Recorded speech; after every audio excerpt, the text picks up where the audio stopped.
Recoucou mes très chers amis, bienvenue sur ma chaîne pour ceux qui me rejoignent qu'à cette heure-ci pour cette nouvelle vidéo, puisque j'en ai posté une ce matin pour les énergies, les conseils et les énergies pour cette journée particulièrement. Cette journée, je me répète pour ceux qui ne l'ont pas vue ce matin, cette journée qui est exceptionnelle puisque à savoir que c'est le Wesak ce soir et la pleine lune. Donc je vous invite à aller regarder la vidéo précédente que j'ai postée ce matin qui vous parlera plus en détail pour ceux qui ne me suivent pas, qui ne sont pas abonnés à ma chaîne, pour voir un petit peu de quoi je parle avec ce Wesak. Mais voilà, pour ceux qui connaissent, eh bien voilà, vous en saurez peut-être un peu plus ou peut-être chacun un petit peu sa version. Déjà au niveau de la prononciation déjà de ce mot Wesak, moi je le prononce Wesak, il y en a qui le prononcent Vesak. Donc voilà, c'est vrai que chacun entend les choses comme ils veulent et ils l'expliquent à leur façon et il n'y a pas de bonne ou de mauvaise façon ou de bonne ou mauvaise interprétation. Donc voilà, c'est ce soir, donc c'est aujourd'hui, c'est la fête en fait, la fête de la réunion de Bouddha et du Christ à 23h11 et c'est également la pleine lune. N'oubliez pas mes très chers amis de purifier vos pierres, c'est le moment ce soir pour cette nuit de poser vos pierres à l'extérieur, donc sur un rebord de fenêtre ou sur une table si vous avez la chance d'avoir un jardin ou une petite cour.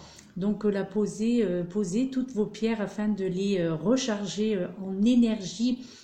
En plus là, hein, c'est vraiment, s'il y a un moment à recharger vos pierres, ça sera bien ce soir qu'il faut le faire parce que ce sera très important. Ensuite, afin qu'elle puisse justement avoir absorbé toutes ces énergies positives pour que va nous procurer donc tout cela. Alors, eh bien là, c'est une vidéo pour la guidance énergie au conseil généralisé pour la semaine prochaine. Donc là, cette guidance, c'est pour du lundi 20 mai au dimanche 26 mai 2019. Et en plus, ce dimanche prochain, pas celui-ci, mais celui d'après, donc le 26 mai, ce sera la fête des mères. Et ouais, la fête des mères, mes très chers amis. Alors, eh bien écoutez, hein, les oracles qui ont été désignés cette fois-ci pour effectuer cette guidance. Donc je me suis laissée guider, bien sûr. Là, cette fois-ci, oui, c'est vraiment, je me suis laissée guider pour le choix des oracles. Puisque depuis cette nuit, depuis hier soir, même d'ailleurs, les guides sont très présents autour de moi. Et même chez moi, et oui, je crois que cette nouvelle maison, cette nouvelle demeure, elle est très propice aux bonnes énergies et certainement par rapport à tout ce qui m'entoure, en fait, toutes ces énergies naturelles, tous ces éléments, donc hormis celui du feu, bien entendu, quoique avec les bougies, on peut retrouver cet élément feu. Donc nous aurons pour l'interprétation de ce tirage l'oracle donc de l'oracle aborigène de la déesse des chakras. Ensuite que j'utilise très rarement, mais néanmoins là il m'a été désigné, donc je pense que le message qui a été c'est parce que il y avait donc dans cette carte, donc c'est celle-ci qui en est sortie, donc avec l'oracle de Tao, donc l'oracle des transformations, donc c'est la carte 57, c'est le doux qui en est sorti. Donc ensuite une carte de l'oracle demandée à vos guides et nous terminerons, si j'ai le temps, je l'espère, puisque tous ceux qui me connaissent maintenant savent que ma carte mémoire, bien que je fais du nettoyage, est reste très peu de mémoire. Donc nous terminerons pour le côté sentimental avec l'oracle de l'amour et ses magnifiques interprétations de l'auteur Moni Grande. Donc il y a aussi, bien vous voyez, j'ai continué dans cette ambiance du Wesak, donc à savoir la réunion donc du Bouddha et du Christ, et pour cela c'est représenté donc par des Bouddhas, par le Christ, par cette lanterne que vous voyez, c'est une lanterne en pierre de lave. En pierre de lave, voilà, hein. Et donc, et tous ces symboles de protection qui sont sur cette lanterne, mais c'est bien de la pierre de lave. D'ailleurs, je vais vous la présenter de plus près, mais je pense que vous l'avez déjà tous vu, pour ceux qui me suivent. En tous les cas, voilà, c'est vraiment une lanterne qui est faite à partir de pierre de lave. Donc, je ne me souviens plus de quelle île elle vient, enfin bref. Donc la représentation, bien entendu, des Bouddhas, c'est pierre. Donc nous avons, comme lorsque j'ai présenté donc la vidéo pourquoi qu'est-ce que le Wesak, eh bien donc nous avons une pierre de lune, nous avons une angélite et nous avons encore la sodélite. Donc une célestine, excusez-moi. Et donc la pierre, donc ça c'est une célestine. Et puis bien ces deux anges, ces deux magnifiques petits anges. Et puis voilà, donc nous avons ici bien entendu, mais ça je l'ai toujours avec moi, donc ce galet de labradorite. Ensuite ce cristal de roche que j'ai toujours dans ma main, qui est un cristal de roche brut. Vous voyez, ça vient de sonner 2 heures au clocher. Il est 14 heures exactement. Et donc voilà les cartes qui ont été désignées pendant le brassage de ce tirage. Voilà. Donc je vais remettre mes chevalets en place. Je vais commencer donc par celui-ci puisque c'est la première carte qui en est sortie. Alors je vais positionner mon chevalet, je vais cacher du coup pour le coup la décoration, mais c'était juste un petit clin d'œil hein, de nouveau pour représenter, pour vous montrer donc cette fête du Wesak. Je crois que si vous ne l'avez pas entendu ce mot, eh bien vous ne l'entendrez pas parce que depuis 2 jours je pense que je le répète très souvent. Alors excusez-moi pour ceux qui trouvent ça ennuyeux, mais c'est vrai que c'est tellement important pour moi, enfin je trouve cela en tous les cas moi important, cette fête, c'est tellement une magnifique fête que bien il faut en parler quoi, tout simplement, et parce que c'est important et que ça ne se passe qu'une fois par an. Ça c'est aussi important de le signaler, mais je l'avais déjà signalé, cette fête ce n'est qu'une fois par an, à jamais la même date puisque cela dépend de la pleine lune qui est justement Scorpion Taureau. Moi c'est surtout le côté Taureau, mais bon c'est vrai qu'on entend aussi beaucoup le côté donc cette pleine lune en Scorpion.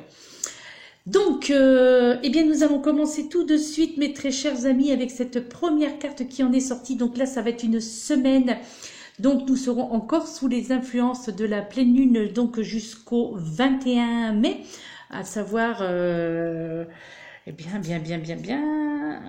à savoir jusqu'à mardi. Voilà, jusqu'à mardi soir, nous serons toujours sous les énergies de cette pleine lune, sous les influences de celle-ci aussi, où le nettoyage devra prendre fin et que tout devra être en ordre normalement dans la logique. Et voilà, que tout devrait vraiment bien se passer pour cette semaine. D'ailleurs, on peut le constater avec les cartes qui en sont sorties. Néanmoins, il y a toujours cette carte, mais vous allez comprendre pourquoi elle est sortie. Donc, cette carte de la souffrance venant de demander à vos guides, avec les enseignants divins. Je vous l'expliquerai tout à l'heure. Mais là, c'est parce qu'il y a une raison bien précise pour cette semaine. Justement, c'est là où il y a cet aspect donc de libération des souffrances et de ne plus être victime, mais au contraire de prendre, là, il y a cette notion de reprendre notre vie en main, de reprendre notre mental aussi, c'est-à-dire de se reprendre côté physique et pour le côté mental, et donc de nous libérer de nos souffrances passées, de nos schémas karmiques. Il faut se libérer de tout cela, et normalement la pleine lune elle est là pour cela. En plus ce Wesak là, je me répète encore, voyez, vous l'entendez encore, mais voilà, ce soir c'est les énergies positives qui vont arriver avec cette fête. Donc ces énergies positives qui vont émaner sur notre terre-mère Gaïa, l'univers, parce que voilà, notre terre sera bénie, l'univers, donc tout l'univers tout entier sera béni et nous serons tous bénis, donc avec de la positivité. Donc c'est pour ça que là, c'est vraiment cette carte de la souffrance, je pense qu'elle a vraiment sa place dans cette guidance semaine, parce que là, il y a vraiment cette notion de nous libérer de toutes nos souffrances actuelles ou passé, mais il y a vraiment cette notion vraiment de libération et c'est quelque chose, et en plus la déesse de la connexion vient aussi nous le rappeler cela, et lorsque l'on m'a demandé de sortir cet oracle de Tao, et puis que j'ai vu que cette carte, c'est cette carte qui en est sortie, le doux, donc où là on parlera donc d'approche en douceur, d'influence subtile, de modération, mais également de compréhension, mais surtout on parlera de non-violence. Donc c'est pour ça que même si j'ai un petit peu du mal avec cet oracle-là, je pense qu'il a sa place lui aussi dans cette guidance. Nous commençons tout de suite pour éviter de perdre trop de minutes. Veuillez m'excuser, hein, donc je vais éviter d'être trop dans le bavardage. Donc nous arrivons tout de suite, commençons tout de suite avec cette première carte, la carte donc rêve magique. Rêve magique donc de cet oracle aborigène de la déesse des chakras, où là donc pour ce début de semaine prochaine, donc pour lundi, mardi, donc là on nous parle de rêver, en fait que de rêver est le chemin que nous parcourons lors du voyage que sont cette vie. Ainsi que nos vies antérieures, ceci dit. Et souvent, notre rêve peut suivre un cheminement semblable d'une vie après l'autre, d'accord? Et dans des corps différents et des pays différents, mais tout en restant dans, je dirais, le même domaine familier. Et cette carte nous indique que d'avoir le courage de s'engager justement sur des chemins moins fréquentés est la raison d'être de notre rêve, et ainsi permettre à notre âme d'avoir des expériences différentes. Et c'est là la façon dont nous allons grandir, dont nous grandissons émotionnellement, mais également spirituellement, donc pour ce début de semaine, pour lundi, mardi. Et dans ces nouvelles expériences, eh bien, nos âmes ainsi continueraient à suivre le même rêve indéfiniment. Et dans la culture justement aborigène, notre rêve nous indique les pistes que nous parcourons d'une saison sur l'autre pour trouver par exemple de la nourriture et participer aux cérémonies également avec le temps. Et Mère Terre, notre Terre-Mère Gaïa, eh bien, nous presse de faire ces changements au travers de nos rêves. Et quelque part, elle nous amène ce côté de la sécheresse que l'on entend, et aussi ce côté, à la fois côté sécheresse, mais aussi le côté inondation et incendie. Et notre Terre-Mère Gaïa bloque ainsi l'orientation prise par notre cheminement, quelque part en nous empêchant d'avancer davantage dans le néant, d'accord? Et comme pour ces changements de notre rêve ancestral, eh bien, il nous faudra apprendre à nous adapter à ce qui se passe, et si nécessaire, eh bien, changer la direction du chemin que nous parcourons actuellement. Là, vraiment, en ce début de semaine prochaine, le temps est venu de considérer attentivement la possibilité de modification dans nos rêves, d'accord, et de cheminer dans une autre direction. Alors, vous avez peut-être suivi jusqu'à présent, pour certains d'entre vous, hein, puisque c'est néanmoins une guidance généralisée, donc suivi des sentiers battus pendant trop longtemps. Et bien certainement que vous vous êtes aperçu que rien n'a changé, mais rien ne s'est amélioré non plus. Alors là, il vous est conseillé pour ce début de prochaine, pour lundi, mardi, de changer l'orientation de nos rêves, et de faire l'expérience de la vie en suivant un autre chemin. Ok? Donc là, je pense que beaucoup d'entre vous, vous serez surpris du développement émotionnel et spirituel dont vous ferez l'expérience sur ce nouveau voyage vers votre avenir, mes très chers amis. Donc là, il est vraiment question de rêves magiques, de rêves révélateurs, de rêves, je dirais, peut-être prémonitoires, hein.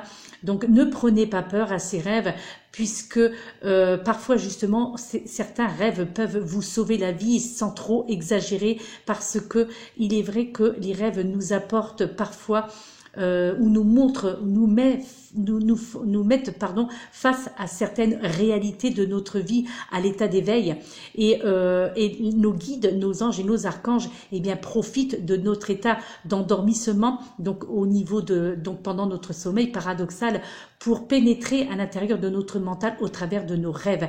Donc, mais là, on nous parle bien de rêves magiques. Voyez le côté clair et le côté sombre. Et donc là, de mettre en lumière au travers de ces rêves, de mettre en lumière tout ce qui ne nous appartient plus, tout ce qui ne nous correspond plus, donc pour ce début de semaine prochaine. Ensuite, avec cette deuxième carte qui en est sortie, vous l'avez déjà vue puisqu'elle est déjà sortie, elle sort assez régulièrement d'ailleurs, la déesse de la connexion pour cette deuxième partie de semaine prochaine, à savoir pour mercredi, jeudi.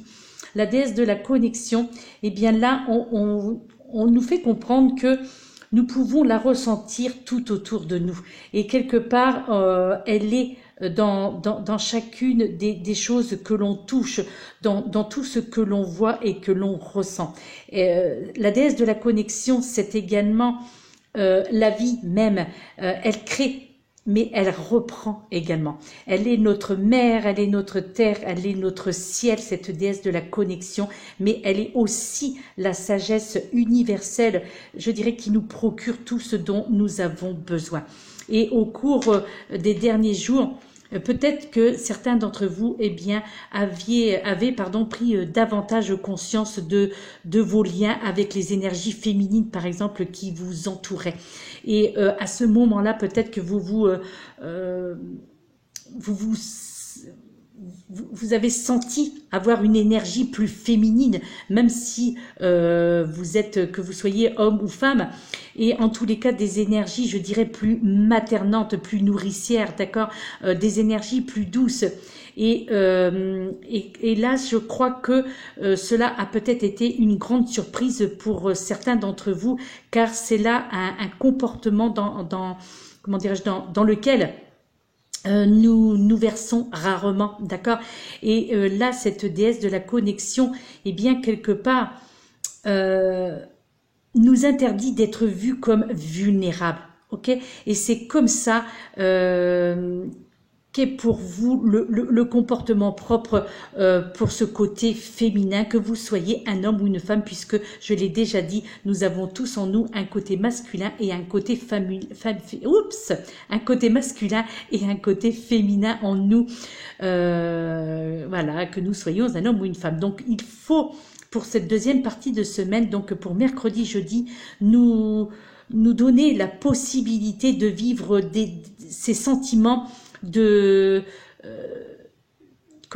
sentiments de vulnérabilité, puisqu'ils ont pris place quelque part dans nos vies. Et donc là, nous devons comprendre ce que fait ce qu'est le fait d'éprouver la gentillesse vécue à un niveau profond. Et aussi le fait d'entretenir ce genre d'expérience, eh bien, va tout simplement renforcer notre connexion à l'esprit et nous rapprocher de la déesse. Donc cette connexion, cette déesse de la connexion, ok. Je crois que vous avez été aussi, pour certains d'entre vous, dans le jugement peut-être envers les autres, mais aussi, et ça c'est ce qui est le plus dommage, mais peut-être dans le jugement envers vous-même, et bien entendu des mauvais jugements envers vous-même. Peut-être que certains d'entre vous avez une mauvaise opinion de vous-même. Et là, on vous fait comprendre pour mercredi, jeudi, qu'il est temps de trouver une façon plus douce d'aborder les situations ou certaines situations, et ce, dans tous les aspects de votre vie, que ce soit au niveau professionnel, au niveau familial, mais aussi, bien entendu, au niveau sentimental. Et pour changer un peu, eh bien, on vous invite à laisser les autres prendre soin de vous. Ça, je l'avais déjà évoqué lors de précédentes vidéos. Et faites une pause aussi, mes très chers amis, pour ceux qui se reconnaîtront au travers de cette carte.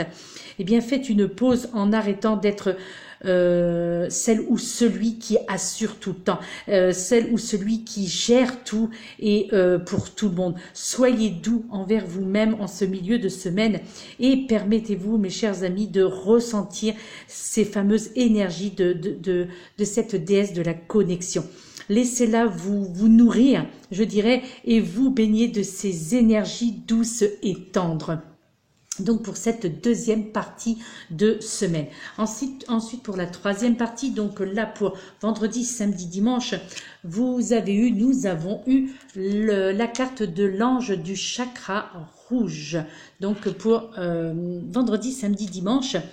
Et donc là, celle-là aussi, elle sort assez régulièrement, puisque je l'utilise assez régulièrement, cet oracle. Donc, eh bien là, cette carte représente l'ange du chakra rouge, qui lui-même représente le chakra racine, qui est situé donc à la base de notre colonne vertébrale, d'accord?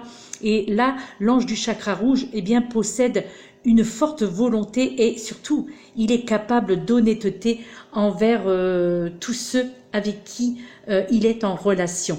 Okay. Là, il est courageux et confiant dans ses capacités à être au centre de l'attention, donc ce fameux chakra racine, donc ce chakra rouge. Et justement, le fait d'être au centre ne l'ennuie pas le moins du monde, parce que je dirais que sa volonté est forte et que rien de ce que peut dire quelqu'un d'autre ne pourra l'affecter. Donc ce fameux votre chakra racine, donc notre chakra rouge, ok? En fait, là, l'ange du chakra rouge, je dirais, a une sorte de conscience de soi qui va nous procurer un savoir-faire très avancé en matière de survie. Donc cela fait de ce chakra, cela fait de nous en fait des personnes auprès de qui il est important de se trouver lors des moments de crise. Donc il est fort probable que en cette fin de semaine prochaine, pardon, excusez-moi. En cette fin de semaine prochaine, eh bien, vous allez vous apercevoir que de plus en plus de gens vous sollicitent ou en tous les cas viennent vous confier leurs problèmes parce que ils vont ressentir donc cette connexion que vous avez, donc cet enracinement justement, cet ancrage. Et que du coup, cela va faire que vous allez avoir une sorte de savoir-faire, donc en matière de survie, et donc vous serez très sollicité donc cette fin de semaine parce que vous êtes la personne qu'il faudra contacter ou avec qui il faudra être présent donc dans les moments de crise que les personnes de votre entourage, que ce soit au niveau professionnel, familial et sentimental, pourront avoir. Donc ce sera auprès de vous qu'on viendra chercher du réconfort, et je crois que cela se répète assez régulièrement. Donc n'ayez pas peur. Et ne jugez pas non plus, je dirais, certains comportements extravertis, parce que je crois que nous avons tous besoin de cette confiance en nous pour continuer à avancer et pour nous encourager. Et ainsi, donc, ce chakra racine, donc l'ange du chakra rouge, eh bien, est là pour nous soutenir justement dans nos parcours de vie. Donc, également aussi pour nous soutenir dans nos défis. En fait, il faudra comprendre en cette fin de semaine le rôle que ce chakra, que l'ange du chakra rouge, le rôle qu'il jouera dans notre existence. Et je crois que peut-être certains d'entre vous être souvent pris, je dirais, pour des boucs émissaires et ou peut-être des personnes, vous êtes peut-être jugés comme des personnes, comment dirais-je, sans blesser personne, bien entendu, puisque c'est un tirage généralisé, mais peut-être que certaines personnes de votre entourage aussi, même s'il y en a beaucoup qui vous solliciteront, mais il y a aussi des personnes malveillantes ou des personnes jalouses, qui vous prennent ou qui vous prennent déjà ou qui vont vous prendre un petit peu pour des frimeuses ou des frimeurs. Vous voyez ce que je veux dire? Parce que c'est la jalousie qui fera que ces personnes-là ne comprendront pas pourquoi vous attirez autant de monde autour de vous, ok? Alors que tout simplement, ça voudra dire que bien cette fin de semaine prochaine, tout simplement parce que vous serez bien ancré. Alors, parce que en fait c'est simplement parce que vous serez en train de fournir un miroir justement à ceux qui sont trop réticents à s'avancer, comment dirais-je, à s'avancer sous les projecteurs par peur du ridicule. Et donc le fait que vous allez leur montrer cette image de personnes sûres d'elles, de personnes qui peuvent aider les autres, aux dépens de leur propre temps, de votre propre temps.